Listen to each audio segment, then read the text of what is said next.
Welcome, everybody, to the Wild Recipe Exchange episode. This is kind of a cool thing. We started this last year online so people could submit recipes for venison, and this year we're expanding a little bit into fish. So we thought a really cool way to highlight some of these recipes was to actually do a little bit of cooking. So, and my stomach could probably use a little good food too. So we came here, met with my friend Chef Colin from the Wandering Kitchen. Thank you. First of all, thank you so much for letting us join you in your kitchen back here and doing this for us and testing out some of these recipes. Thanks for having me. We're really excited. This is kind of something we love to do, is focusing on fresh and local, and so it's kind of fun. And we'll be doing a couple dishes, and one of them is my recipe, and then the other one's a awesome venison meatloaf recipe. So I'm excited. Yeah, and I'm going to put links to the recipes in the chat as Colin is doing the cooking back here. And I got my daughter back on the other camera, so we'll have two cameras going at the same time. And so you can kind of zoom in and see some of the cool, fun stuff that's going on down here and kind of the wide angle lens back there. So thank you very much. I think, Colin, I'll turn it over to you and we'll go from there. All right. Well, again, yeah, thank you, everybody. So I'm Chef Colin Murray, and I'm with the Wandering Kitchen. We've been in business about 12 years now. We do a lot of sports catering for various teams, various individual sports players. We do a lot of in-home, and then we do a lot of meal plans for families and also individuals. We're here at our kitchen. It's really cool. We're at the original home of General Mills. So it's Cheerios could have been invented right behind me. I don't know. Some of the building is over 100 years old, and there's a lot of kind of cool things growing around here that we utilize as well. So it's a fun spot to be in. And today we're going to do two things. So we're going to do walleye cakes, and this is a recipe I developed after I came back from Baltimore. I fell in love with the crab cakes that they have out there, the large flakes, not a lot of binder. And so I kind of wanted to mimic that with walleye. A lot of times when we have walleye cakes, it seems like people are trying to hide the flavor of the walleye. This recipe actually kind of highlights the flavor, helps to bring it out a little bit. And we're going to go over a technique called poaching, which for fish is one of my favorite ways, other than grilling, to prepare fish. It's a great way to highlight the product without drying it out too much and without covering it or masking it. We are so lucky we got some beautiful walleye. I wish I could say I caught it, but I did not. This is from Red Lake, and what we're going to do is I cleaned up some of it. And like I said, we're going to do a technique called poaching. So in the back here, I have a poaching liquid, which I think we're going to zoom in on. And this is, it's really, it could be anything you want, any kind of liquid. In this case, we're using white wine. We're using lemon. I'm using bay leaf. I have some salt in there. You could use beer. You could use really anything you want to poach the fish. This one is just kind of more of a French style old technique. So what I have is I have the cleaned fillet, and we're going to do about 8 ounces or so in there. And what I've done is I've filleted this and I've cut out the bones, and I'll show you a way to do that. And I have this liquid at about 145 to about 170 degrees. So it's kind of right when a mist and that steam starts pulling off the top. You don't really want any bubbles. We're not boiling this fish. We're literally just delicately poaching it to, again, highlight and save, kind of the texture and the flavors of the fish. So as that's going, and we're going to poach for probably, because the walleye is pretty thin, I would say it's probably going to be about 8 minutes that we're going to do that for. We want the fish to be just finishing, not finished. Fish is one of those things I think a lot of times people cook it till it's well done, pull it off, and by the time they eat it, they're kind of wondering why it's dry, why it doesn't have a lot of texture left. And a lot of times I like to pull it out at that like medium range to medium well, if you will. That way, by the time we're eating it, it's fully cooked and delicious. Walleye is, it's probably one of the most simple fish that we have here in Minnesota, and so it's important to really handle it and to kind of highlight those flavors. And that's why this technique will really bring those flavors out. So we're going to watch that for a second.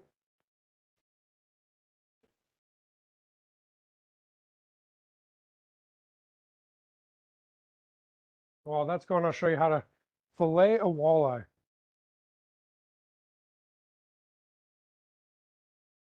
So this is again a fresh walleye. It's never been frozen. It's skin on, as you can see. And this has a little bit of that belly, which is that silver skin that it's not bad for you. It just kind of, it leaves a weird texture inside the cake. So what I'm going to do first is I'm going to just skin it. Walleyes kind of have a skin that will easily come off. So I'm not really using my knife as much as I'm just pulling the skin.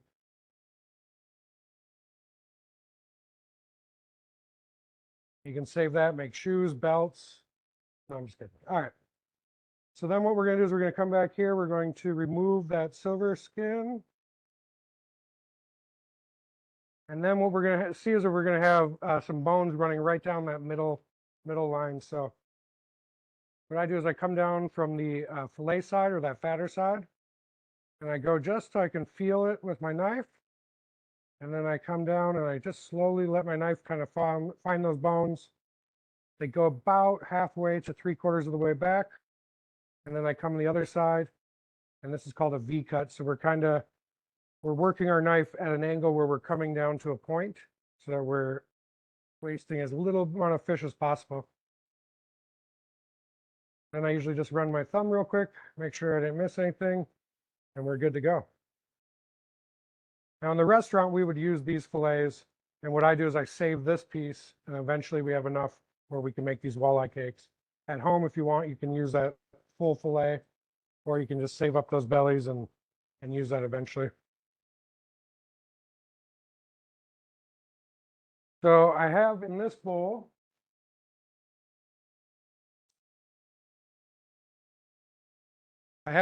some walleye that I already poached, and I let it cool off. And what we're going to do is almost treat it like it was a crab meat, and we're going to try to separate it while still leaving those big flakes in there. I can get this glove on. Technical difficulties. All right. So as we look at this fillet, you can see that we have those nice big flakes. So we're just going to kind of use our thumb to push those apart. We don't want to break this up too much because it's going to break up as we mix it.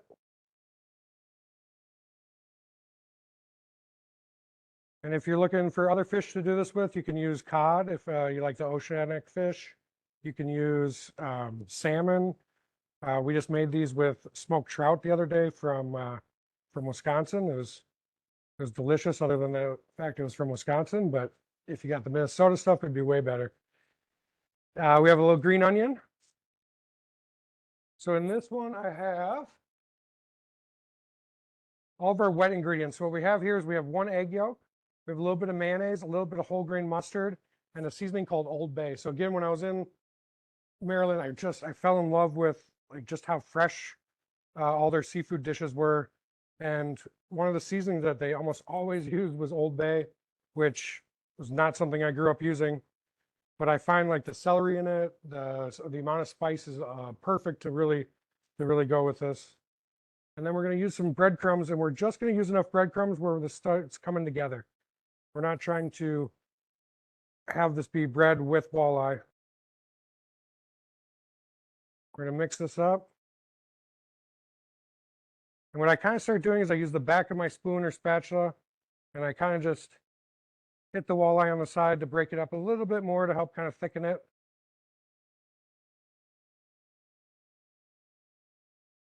And this is a dish you can easily prep the night before. And actually, if it sits overnight, sometimes it will cook a little bit easier for you. In this case, we're gonna just cook it right away. If you see, we really didn't put much in there. We're gonna put a pinch of salt and a pinch of black pepper. One last mix. You can see as I fold this over, it's sticking together, and that's what we're looking for. If I went to go push this and it just fell apart, we'd add a little bit more breadcrumb or a little more egg yolk. All right, so back here I have a pan. My favorite pan to use for this kind of thing is a cast iron pan. Also a non-stick pan is awesome. What I have is I've warmed it up a little bit.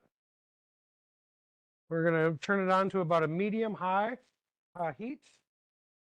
And then what I want to do is I'm going to use a portion scoop, aka an ice cream scooper. and we're going to put these cakes right on. If you want, you can also form these, put them in the refrigerator and use your air fryer at home to cook them.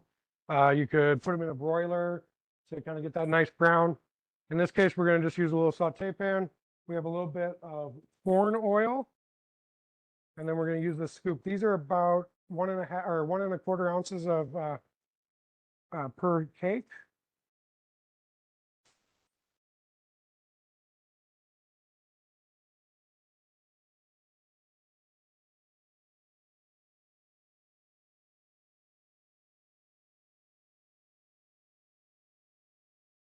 And we're going to saute and kind of just brown each side.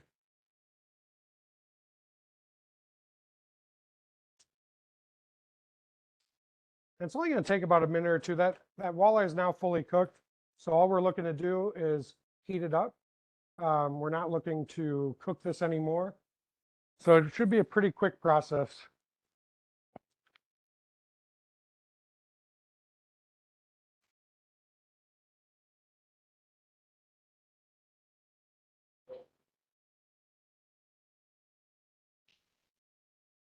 What I'm doing is just kind of moving it around a little bit, seeing that the bottom is getting, kind of stuck together, a little crispy.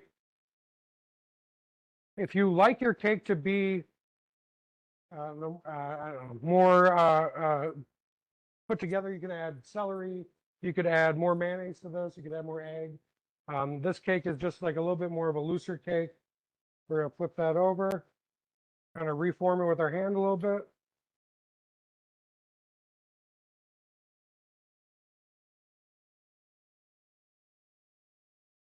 We're just going to cook that till we get that nice golden brown. Through the magic of television, we already have some seared off here. I can show you. And what I've done is I just seared off both sides. And what we're going to do is we're going to plate this a little bit and kind of show you how I like to serve it.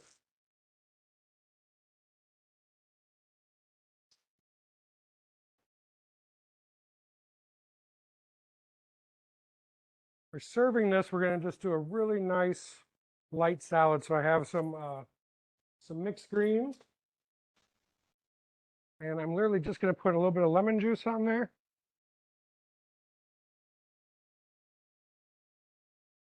And about a tablespoon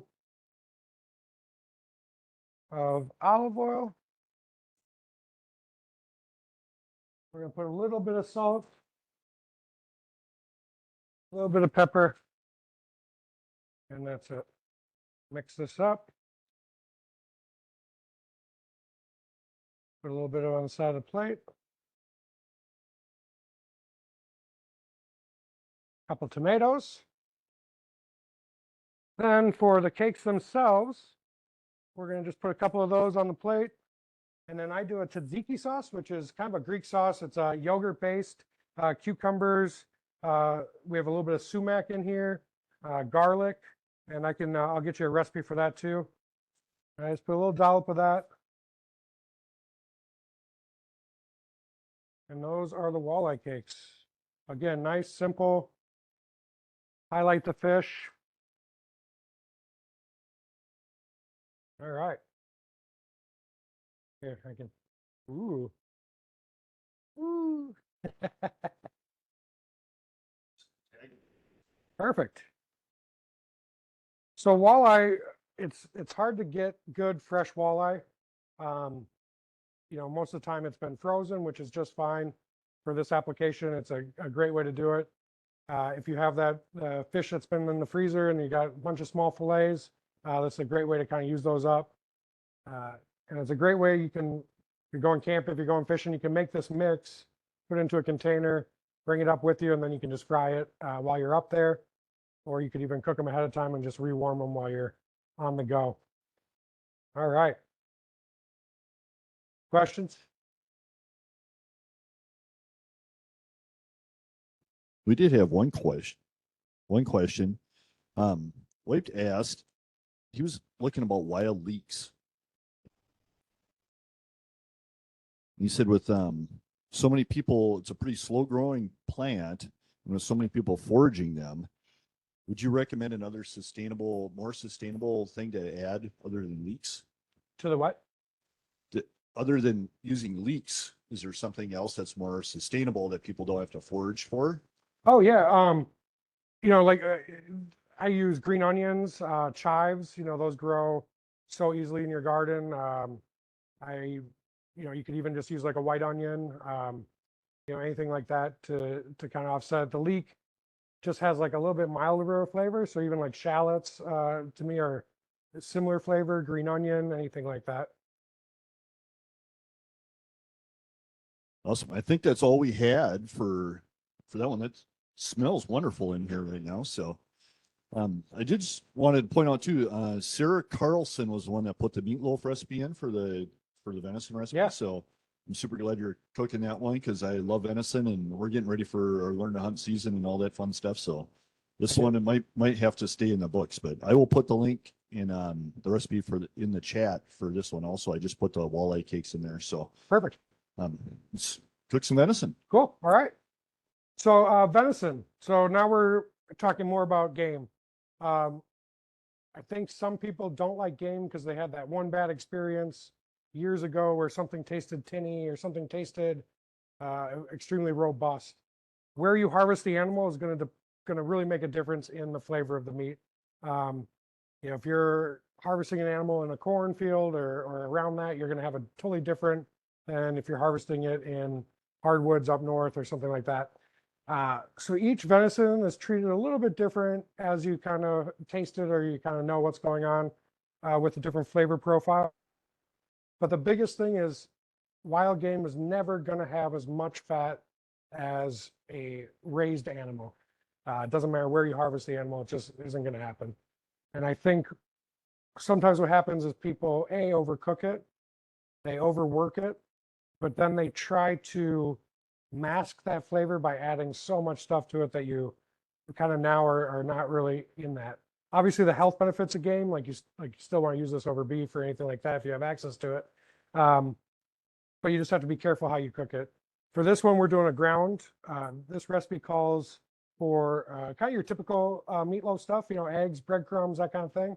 And then we're adding some bacon at the end to add some fat to it, to the flavor, of course, and then just to kind of protect it a little bit as it's cooking. We switched out, we're using turkey bacon. The recipe calls for applewood smoked bacon. We just switched it out to turkey bacon just because we had it and it's another great Minnesota product. The barbecue sauce in this recipe, you can use, kind of any barbecue sauce you want. Ours is homemade, but I would suggest something that's a little bit more on the sweeter side with a little like more of the smoky sweet kind of thing going on. Unless you like spicy, then I would do even add some sriracha to your barbecue or even hot sauce or anything like that. For the venison, what we have is 1 pound of ground venison. This is from Marshall, from my stepdad. And we defrosted it, so it's just a frozen ground. And what we want to do is we don't want to work this too much. The more you work a ground product, it becomes tougher. Some of that fat separates from the meat, so then you lose a lot more of it during the cooking process. So I literally just open this up, set it in there, and kind of let it sit. We have a few different ingredients in here, and it's a pretty straightforward start to the meatloaf.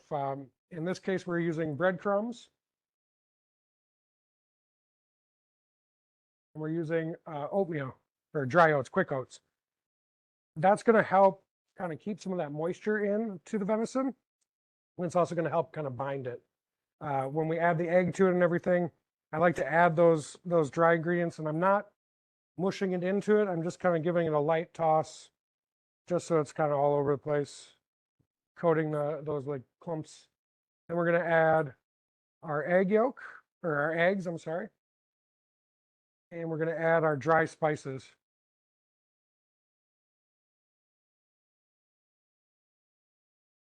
And give it one more light toss. And again, what I'm just trying to do is get the dry goods to kind of start absorbing some of that moisture, so that's going to lock in there. We don't want to leave a bunch of moisture at the bottom of the bowl. We really want it to be all incorporated into here.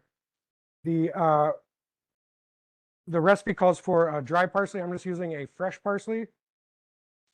Dry parsley works great. I just happen to have fresh, so why not? And then our barbecue sauce, that's going to be for later. That's going to go on top. And then we have our wet ingredients. The second batch of wet ingredients is going to be the olive oil. It's going to be Worcestershire, and it's going to be ketchup. Again, those things are going to kind of bind with that breadcrumb, with that oatmeal, and it's going to help add that moisture. So we're not adding a ton of fat or unhealthy fat. You know, we're adding olive oil and that kind of stuff, which is going to give that same mouthfeel as if it was like a hamburger or a pork. Now for this one, I just like to use my hands just to make sure it's all incorporated. So I'm just going to use my hands and kind of mush this all together.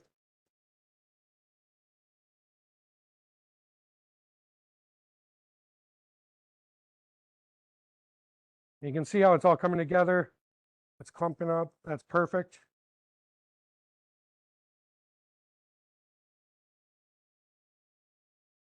All right.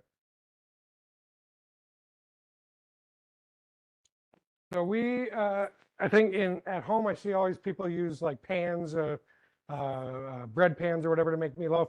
We always use like just a free form. So what I do is I just add a little oil to the bottom of the pan. This helps kind of get a little sear going. And then I'm just going to put that right there.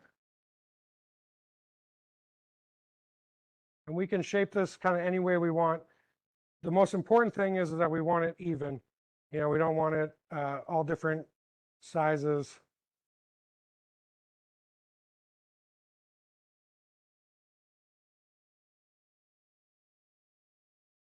And what this does is it helps sometimes when you have it in those baking pans, the fat kind of comes up the side and you don't get like a nice crispy outside.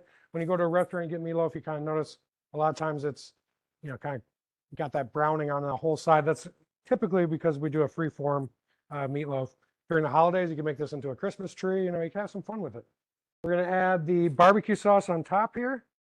And I'm just adding about half of it. And Sarah, I'm sorry if I'm changing your recipe at all. I'm just doing a few things different. And then, like I said, we're doing turkey bacon. And so we're going to kind of lay this right over the top.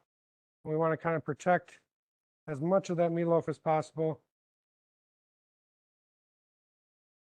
And the last piece, what I did was just kind of break it in half to get those last bit of edges. And then what I did is I just kind of tucked it in a little bit. And then I put a little bit more barbecue sauce on top. And that's just to help kind of add a little caramelization. I have my oven at 425 degrees. And what we're going to do is we're going to pop this in. We're going to cook it to, so venison is a lot like beef, right? So if you want a mid-rare steak, you cook it to the same temperature that you'd cook your hamburger to, or your beef steak. In this case, it's ground venison, so we're going to cook it to about 155 or a little higher, depends on how you like it.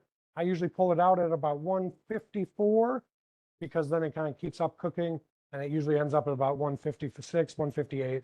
So we're going to pop that in, and we will see it in a minute. Now, the magic of television, it is done already. This one we did a little different. I was kind of experimenting, and so I actually added the bacon onto the inside, and we decided we definitely like it on the outside. But it's the same premise. I'm going to remove this. We get a new cutting board.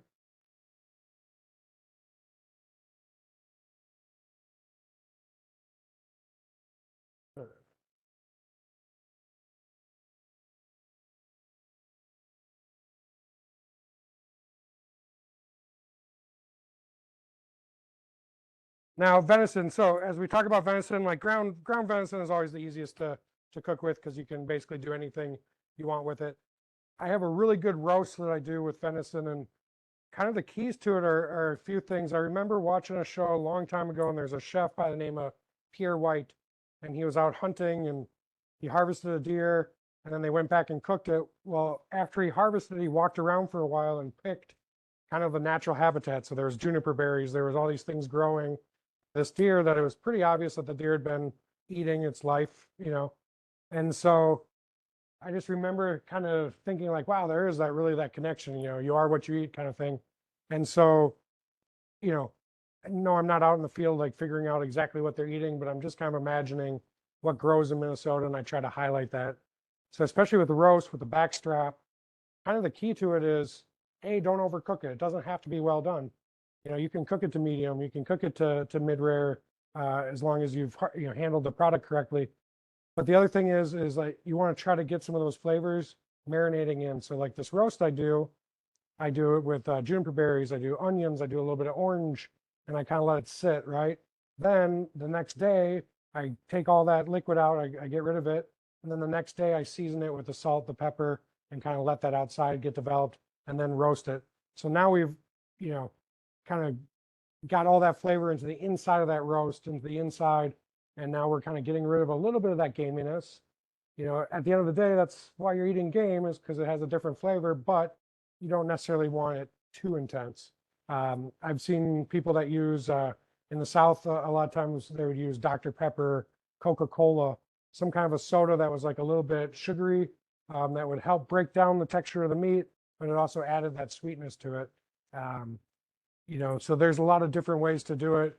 One of my favorite, it's actually a Chinese dish, and it's a black pepper steak, but I actually do that with venison a lot. So what I do is take that backstrap, I slice it thin, a hot wok, ginger, garlic, saute it, some fresh black pepper, and then it's an XO sauce, which is a Chinese sauce, but you could use chicken stock, you could use beef stock, you could use a little brandy, you could use sherry, get creative. And then you just deglaze that pan, and it's like a stir-fried dish, and it goes so good with venison. So it's one of my favorite ways to do it. I'm going to grab a knife. So we're going to slice a couple pieces of this.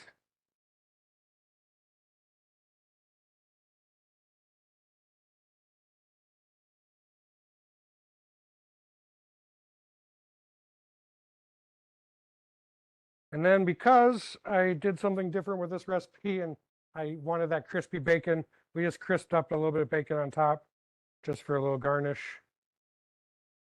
And then you could serve this with more of that barbecue sauce,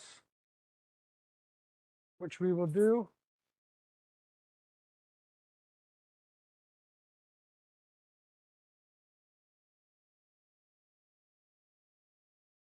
And boom. Now, what I did with this one is this is steamed broccoli and oyster mushroom. So, Minnesota has some awesome mushrooms out there. And if you don't want to go out in the woods and find them, there's great stores. These are from the farmer's market. These are grown here in Minnesota. Oysters, I think, oyster mushrooms, they don't taste like oysters, but they do have like a very meaty texture to them. So it's great with this meatloaf and with that broccoli. Yeah, I think I kind of covered everything I could. If you guys have questions, fire them off. They're going to ask me. But I just want to say thank you for tuning in and kind of checking this out. And we'll get those recipes up, and there'll be a couple of secondary recipes that will get you. And yeah, if you need anything, just reach out. It's Wandering Kitchen, so WANDERING kitchen.com. Thanks. This is great. It smells even better in here now. So thank you so much for doing this today.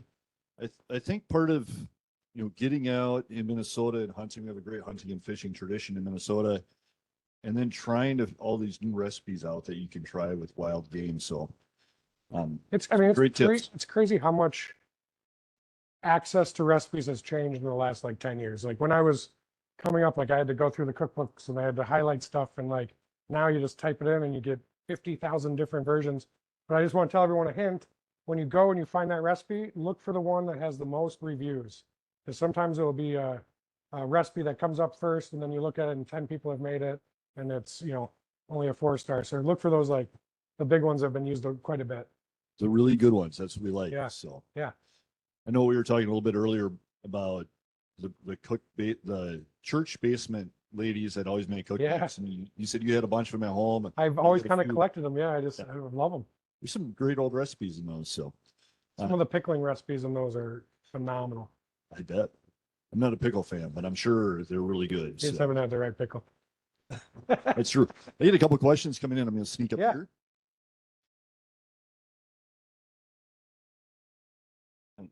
Shelby was wondering about using the whole egg in the walleye cakes and not just the yolk. She's going to the Boundary Waters and doesn't want to separate Yeah. the eggs. So Yeah, you definitely can. I just like the egg yolk just because it's a little bit richer and it doesn't get as cakey. But yes, definitely you can use the whole egg white and everything. You know, I would just try to get like a smaller egg in that case, and you might have to add a little bit more breadcrumbs to offset that. The I don't know how it combines. awesome. And Paul was wondering, do you recommend adding pork or pork fat to the ground venison? Yeah, so the venison, Sarah's original recipe actually has pork bacon in it, and so I think with venison, with ground beef or venison especially, it is nice to add some form of that other fat. We just chose to do the turkey bacon because we had it here, and I kind of just wanted to focus in on it. But the pork is delicious with it. If you eat pork, you know, grind up a little bit of that, use a little bit of the bacon, anything like that. But in this case, the egg with the turkey kind of added enough fat where it's nice and moist, and it's very delicious meatloaf.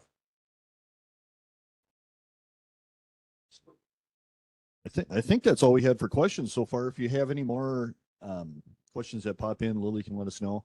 I do want to, Craig put in the chat the Wild Recipe Exchange on the website. We have, I think, 3 featured recipes that we didn't do today. We picked one that wasn't featured yet. Yeah. They are kind of rotating. We are looking for more fish recipes. It's kind of a neat way to just get the public involved and get them to submit some of their favorite recipes. And hopefully we'll put a little online register of some of the recipes we have.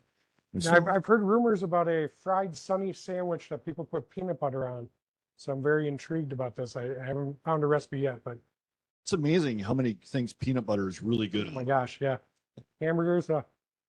I just wanted to mention one more time, Sarah Carlson, for submitting this meatloaf recipe. We really appreciate that. Hopefully I didn't mess it Chef Colin did a fantastic job. It looks really good. I might try a little bit here in just a minute. So, do we have any other questions that came in though? So, I think with that, we will sign off. We are actually off next week for the Juneteenth holiday, and we are back on the 26th, I believe, and talking about more places to hunt for deer and venison and go fishing for some walleye up in northern Minnesota. We're talking about northern Minnesota landscapes and what we've been doing up there for research habitat. So Blaine Klemick and Lindsay Sartell are going to join us to talk about northern Minnesota. So thanks everybody for joining us today. Have a fun and safe weekend out there, and hopefully you try some good recipes. And maybe next time we should concentrate on doing something over a fire. That might be kind of Yeah, I think we should set up like outside. You know, we could like chop down the tree and do the whole 9 yards. It'd be kind of fun. Chef Colin in the Wandering Kitchen, thank you so much Thank for you. joining us and helping us out today. We really appreciate it. Appreciate it. And thanks everybody. Have a safe weekend, and we'll see you outside.